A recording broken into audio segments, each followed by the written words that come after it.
And greetings and welcome to the QCast. This is season 5, episode 35.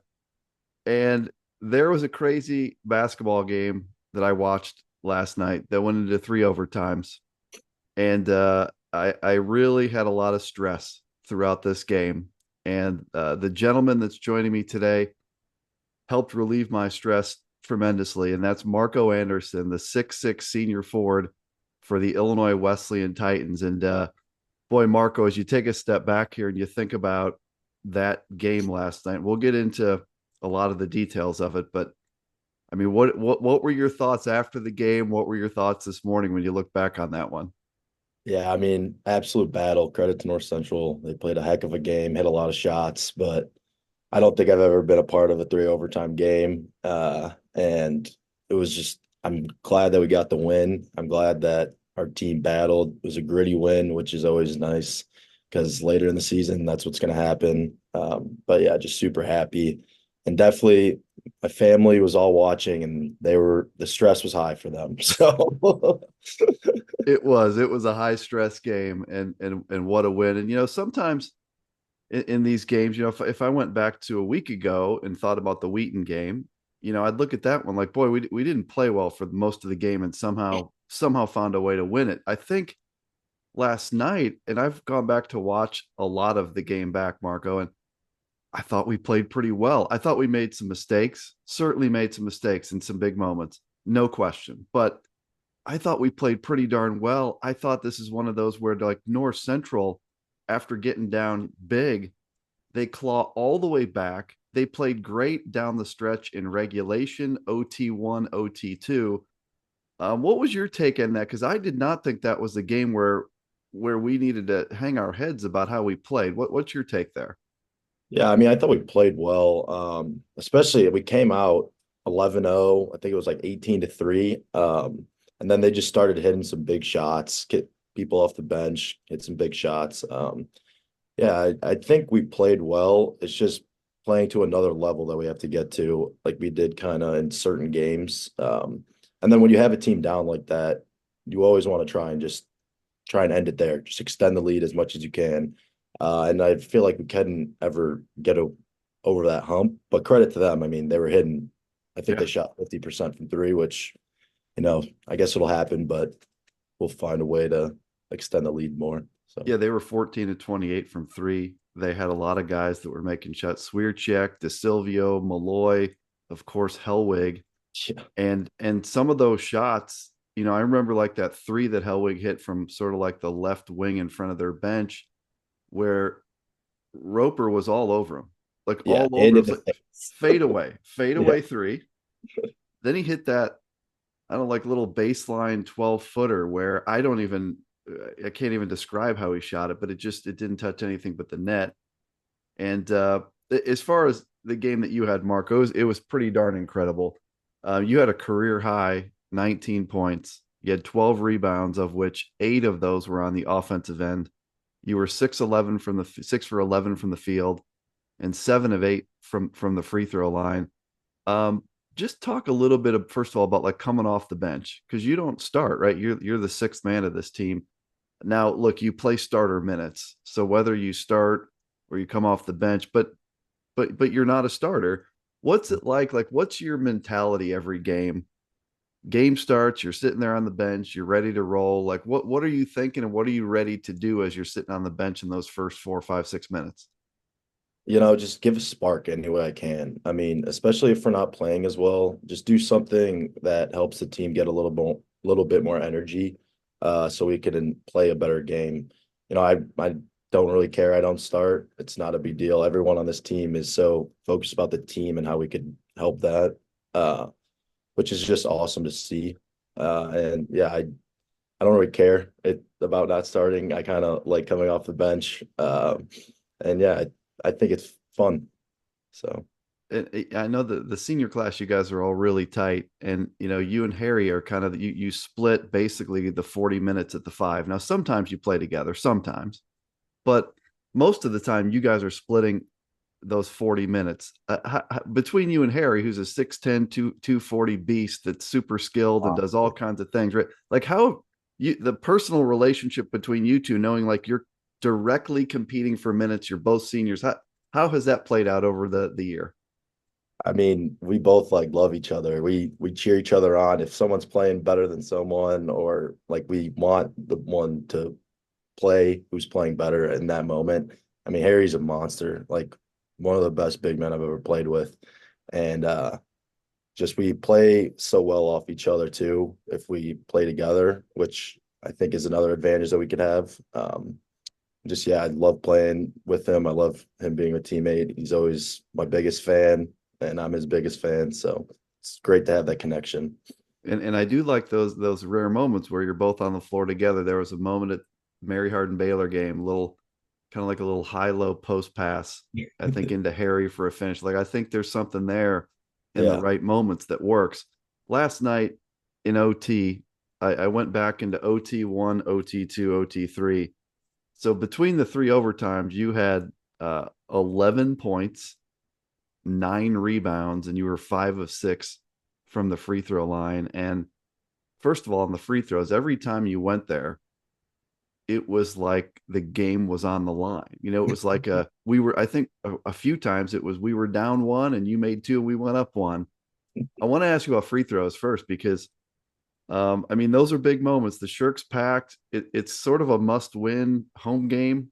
You're playing in a 30-year anniversary of the building, so there's extra hype going on. What's it like stepping to the line in that kind of an environment, Marko? It was awesome. I didn't really think about it. I just kind of went up there, shot the free throws. We've been practicing them a lot. So it's just all about confidence when you get to the free throw line, which I'm starting to come to, which is nice. So it's nice to see him go in.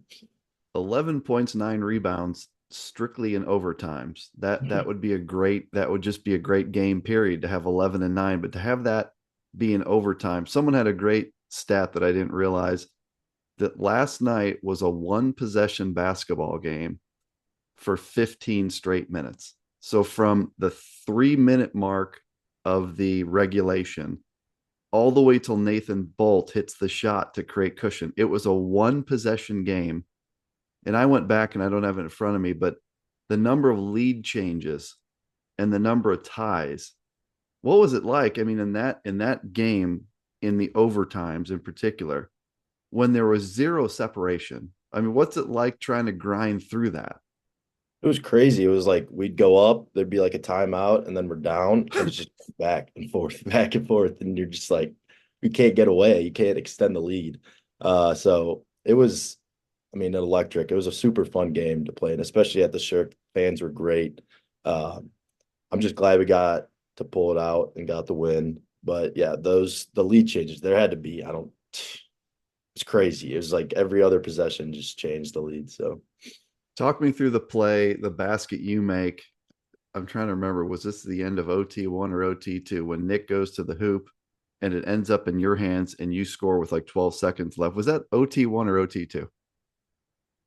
I think two. I don't know. There's I someone think back. too. I don't know. Well, yeah, but so like he went to the hoop. Did he get stripped and it ends up in your hands, or did he pass it to you? I couldn't tell what happened. I he told me he passed it, but I don't know. I don't know if they counted him for the assist, but I think they should. Yeah, I don't. The ball was just. I thought he was going up with it, and it just came right in my hands, and I just shot it. Yeah, I didn't. I could not tell what happened on that play. We'll have to go back and look at that. Another play in double overtime, down 1, 3:30, post entry to you. You miss a shot, but you get your own rebound. You dribble it out to like right in front of our bench, not quite past the 3-point line. You were like right wing 16 feet, and you decide to square up and shoot a 16-footer, which is not a shot that you're known for. Like, you're not known for it, Mark. I'm not saying you can't make it, but So, like you looked like that was in rhythm. You were sure about it. Talk about the decision to fire that thing up, because that was a huge shot. yeah, I mean, all week in practice, I've been practicing that 15-foot mid-range jumper because we thought they're going to run zone at us. So just that short corner, high post shot. And it's just nice. The coaches have so much confidence in me to shoot the ball, and all my teammates do. They actually kind of get mad at me when I don't. So just in the moment, had so much confidence. I had to shoot it. It was just in rhythm, on balance. So I'm glad it went in. It was a fun shot for me.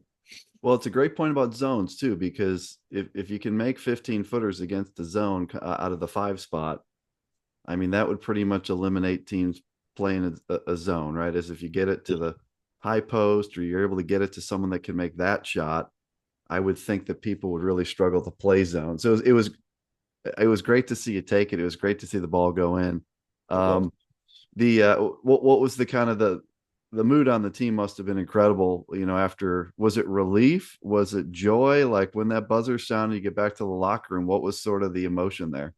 It's definitely relief and joy for sure. I mean, whenever you win a 3 overtime game, it's always a good thing. Like you grind it out for that long, you want to come out on the winning side. So everyone was happy. We all talked about it. I mean, we're at third base, so we'll be up till I don't know 1 in the morning talking about basketball. So That's it great. always helps when you get the win. Talk to me about rebounding in general. What's funny to me? So your nickname is Rodman, and what, like, you guys weren't even alive when Dennis Rodman was pulling down rebounds. So who gave you the nickname Rodman? Where'd that come from? I think Ryan Stroka gave me it. That And sounds right. yeah, I think it's just snowballed from there. Now I also get Worm. Coach Levin gave me the Worm status. So And it is a great comparison. And now I was around for I pretty much saw every game during that era. And it's a great comparison in that Dennis Rodman was a rebounding savant, and he wasn't the tallest guy, he wasn't the most athletic guy, but he was an elite rebounder, which is exactly what I'd say about you. So tell us a little bit about, like, what does it take to be a great rebounder like you are? just having a knack for getting the ball, wanting the ball. But I don't jump high. I don't jump over people. It's just more about my body and like sealing in on that weak side, especially if when that shot's going up. So like, I mean, I know I'm not a crazy athletic kid, so I'm just gonna seal them in, try and get that board, kick out for a three, or go up with it, get two. So In terms of like the impact on the game, a lot of guys knock down 3 pointers that are big shots and very visible moments. Your big moments tend to be like offensive rebounds on the offensive side. um do those feel good, like when those game changing plays you make on the boards like that, like when you pull those down and get a chance to think about those afterwards, like do those feel the same as some kid knocking down a three? oh, for sure. I think my favorite is if I get an offensive rebound, kick out, hit a three, someone Yeah, else did a three. I think at Wash U, I'd like tipped one out and Trey hit a three, and it was like I hit a three. It felt great. like he hit it from like 32 feet, Yeah, I believe, yeah, the right? It was parking like you lot. just batted it out, he gets it, like, take just in stride, fires a 30-footer good. Yeah, it um was awesome. Score report: Chicago 10, Wash U 5, 13-17 first half. So that's a big game in the UAA that was postponed till today due to some illness with Wash U. So after the Marko cast here, we'll have everyone tune into Chicago and Wash U with Jay Murray on the call. Also talk to me, Marko, about advice for sixth men, because there should be like six-man nation around D3 hoops, like a community, like a support group. um in all seriousness, like, there are kids in high school right now that aren't starting, that are being told, like, you're going to come off the bench, it's okay. There's kids in D3 hoops and D1. What would you tell kids that are being asked to be a sixth man, and how they best approach that? Just always have confidence in yourself. It's probably one of the biggest things for basketball. If you don't have confidence, you can't really play that well basketball. And also just always staying ready. Like you can't come out of it, or you can't like get your mind out of a game because you're not starting. Like you're playing basketball. They need you. So you just have to realize that the team needs you and you just have to play the best way you can. Yeah, I mean, it's I love the way the rotation works, because generally you come in right about the same time every game.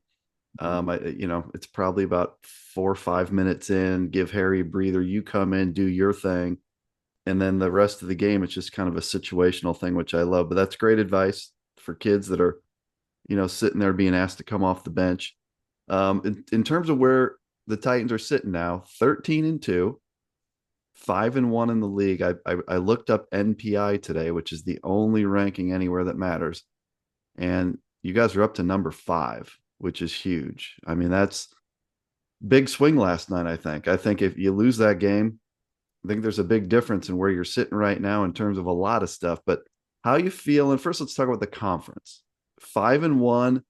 You got North Park 5-1, Carthage 4-1. How you feeling on where you're sitting in the league? Feeling good. I like seeing us at the top. But you can't get complacent with that. This league's so tough, no matter who you're playing, what their record is. You're going to get everyone's best shot, especially Illinois Wesleyan. I feel like we got a massive target on our back. So we just got to keep on coming prepared for each and every game. Wednesday's going to be a huge game. Got to Yeah. get back at Millikin after what happened last year. So yeah, I feel good, and just got to keep the train rolling. So the Millikin game coming up, like you mentioned, we had a really good team last year, 14-2 in the league, and most likely losing that game at Millikin late it was the one that knocked us out. Probably the final blow, right? The final blow. Of course, the Elmhurst game, but that one's obvious because it became clear at that point we were Pool C. But I know you guys aren't going to take that lightly because it's Millikin. There's a rivalry there, right? But I mean, talk about that game last year and kind of the disappointment of going down there and getting knocked off. Yeah, it was tough. We were on such a hot streak, and we walk into Millikin, and they give us a loss. So, which, like you said, basically kind of ended our season when you think about it in the long run. So we definitely owe them. I mean, it's a big rivalry. We don't like them. They don't like us. So we just got to come out with a chip on our shoulder and ready to play. Wanted to ask you also about the senior class because, every several years, it's not like every year, every several years, there's a class like this that's just really, really deep. And this senior class is exactly that. You guys are loaded. I mean, some unique talents in this senior class. And I know from talking to Coach Rose and some of your parents how close all of you are. That closeness, how did that develop over time? Did that take some time for that to happen? Was it something that clicked right away with your group, or just talk a little bit about that? Yeah, super special group. I think it definitely clicked like right away freshman year, being in Unselferg, living right next to each other. But yeah, I love this group. They're great guys. Gonna be in my wedding and all that. Like, it's gonna be awesome. But yeah, like being at third, we hang out like 24/7. We're always watching games, just talking. It's a super, super special group. And all the parents, like it's like family. We just got a second family here. But yeah, I'm so blessed to have these guys, call my brothers. So I love them. The reference to third, there's an actual off-campus house that has been passed down through the generations that's like right off of third base at Jack Hornberger Field, the baseball field. So that's Yeah. the reference to where these Yeah. dudes are. By the way, shout out to the senior parents. That's a very social group, Marco. Like we Oh, yeah. gotta like I had some time with those guys down in Texas, and you gotta admit, like that's a group that knows how to get after it a little bit. They know how to have fun. They know how to have fun. Yeah, I mean, not excluding your parents. I mean, Yeah. they're in the middle of the riffraff. I gotta say, Oh, aren't yeah. they? Oh, they definitely are. It's a great group. And as we start to kind of wrap up, just a few more things. But I asked you about the conference, but I have a feeling that like the outlook here for you guys is bigger than the conference. I know you really want to win the league, and that's priority one always is. But I do know that you guys are really looking to get in that NCAA tournament and do some damage. How do you look at the goal for the year? Do you have one that you articulate, or how do you look at like what you'd like to see happen this year? I mean, it's always game by game, but we always talk about it. Uh, Fort Wayne, Indiana would be pretty cool. We really want to get that national championship, but obviously the CCIW is the first priority. We would like to win it outright, and we'd like to win the tournament. So, but yeah, I mean, we talk about it all the time, just national championship, manifest it. That's the main goal. So, Well, I believe this is a year where it's really okay to talk about that because you're literally as good as anybody. You know, Platteville's rated number one. I think you remember when we played Platteville one time, I not too do. long ago. Yeah, WashU's rated above us, I believe, and I think we played them pretty well. So I think we're about as good as anybody. I think it's mhm, going to kind of come down to some of these little moments in games, right? Little sure. decisions here and there that you know, just kind of cleaning up a little things. Maybe it's a little bit on turnovers and cleaning that up. Um, just one or two more questions I want to ask you about recruiting advice for kids in high school. I always like to ask student athletes this. You're a great example of this because you're a kid that was probably primarily recruited at the D3 level, I'm guessing. I know Carthage was on you. Obviously, we were on you, and you have huge family ties to our place. So Yep. we all felt pretty good about that. But what would you tell a kid right now that's getting recruited by D3s? They have great options. There's so many great D3s, you know, in Illinois and surrounding. In terms of like helping them figure out how to make their decision, and I'm not talking like how to pick Illinois Wesleyan, but what would you tell a kid in terms of what to look for or big things to choose based on? I mean, definitely the coaching staff. I feel like that's a huge part. Have to like them, and obviously the team. It's who you're going to be around for. I don't even know, but you're going to be around them a lot. Um, Also, like the campus, like and like the surrounding areas. Like if I weren't to play basketball, would I still want to go here? I feel like is a big question that people ask. And I mean, for me, Wesleyan, 100%. I love this school. So I would just say find good coaches and a school that you would go to even if you weren't playing basketball. Um, and I think you'll be just fine. Great advice. And final question before we get into final thoughts is what is your degree in? And do you have a concept here of what you want to do next year and after? So I'm a business major and I would like to go into tech sales. So I'm currently trying to search around for a couple companies to apply for. So Well, that will help you get that word out there after this is all sweet. over because I think anyone that sees the way you compete on the basketball court would like you to compete for their corporate America team. So and by the way, I like to tweet things every now and then of like you making like old school post moves and saying like you're gonna play in a church league when you're 40 and play the five. Do you think you will you really play the five when you're 40? Because I hope you do. You could dominate people with some of that stuff, even up to like age 50, I gotta say. Yeah, I think I will. I mean, as you know, I'm Serbian. So we have a Serbian basketball tournament who I'm teammates with like Filip Baladovic Yeah, from college. So we always play together and I'm usually the five man. So it's always fun. And I'm for sure gonna keep on playing in church leagues. that Serbian connection was the only thing we were worried about during recruiting. Is you know you got Stevie and Bosco, and you know Yeah. we that was the only thing I was worried about. So I was glad that you came our way. I also should ask you about just the incredible connection with your family.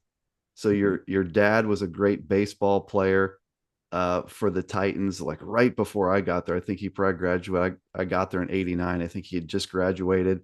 Your sister Nina was a great hooper for the Titans. Your sister Cassie swam for Pepperdine, I believe. But boy, you have a big time tie to the Titans. Fair to say, Marko, that tie to the Titans was sort of what led you to committing to IW. Fair to say. Yeah, for sure. Like my visit that I came on. I mean, I've already been to Wesleyan 100 times coming to my sister's games, but it's just like such family when you got step on campus. It's like my dad would step on campus and he'd know people they went to school with. It's just like the connections just run so deep. So that was definitely like a main factor. And obviously coaches, great team, great guys. They recruit amazing kids. So Yeah, there's a lot of that, right? A lot of family connections. You know, Brady Keel on the roster is a great example. Uh, I know a great player from the past, son, was on a recruiting visit last night. I saw him tweet. So there's just a lot of cool connections.